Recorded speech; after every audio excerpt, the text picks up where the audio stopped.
তবে টলিউডে সোজাসাপটা কথা বলায় পরিচিত টলিউড অভিনেত্রী শ্রীলেখা মিত্র। তবে এ ব্যাপারে কম জানা আর এক অভিনেত্রী স্বস্তিকা মুখার্জিও। বর্তমানে তাদের দুইজনের মধ্যে শুরু হয়েছে কথার লড়াই। কারণ শ্রীলেখা মিত্র বরাবরই অভিযোগ করেন যে প্রসেনজিৎ চট্টোপাধ্যায়ের সঙ্গে ঋতুপর্ণা সেনগুপ্তর প্রেম থাকার কারণে তিনি ছবিতে কাজ পেতেন না।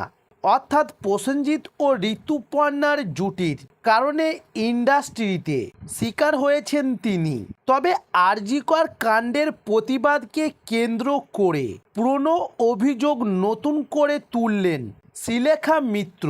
আর সেই আগুনে ঘি ঢেলে দিলেন স্বস্তিকা। তিনি বলেছেন যে শ্রীলেখা কাজ পাওয়ার যোগ্য ছিল না বলেই কাজ পায়নি। তবে এর উত্তরে শ্রীলেখা বলেছেন, আমি তো কাজ পাওয়ার জন্য স্বস্তিকার মতো প্রেম করি না।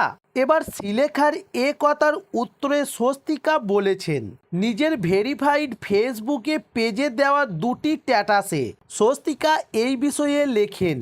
প্রথম স্ট্যাটাসে তিনি লেখেন, আজ আর কোনো তথ্য পাওয়া গেল না আমার ব্যাপারে। গত এক মাসে এত কিছু জানলাম, নতুনভাবে চিনেছি নিজেকে। মানুষ এত কিছু জানে আমার ব্যাপারে যা আমি জানি না।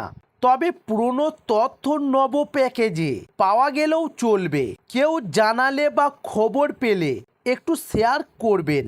তবে স্বস্তিকা আরও লিখেছেন যে খুব অস্থির লাগছে যে একটাও গালাগাল নেই, সমালোচনা নেই, কার্টুন নেই, মিম নেই, বয়কট পর্যন্ত নেই।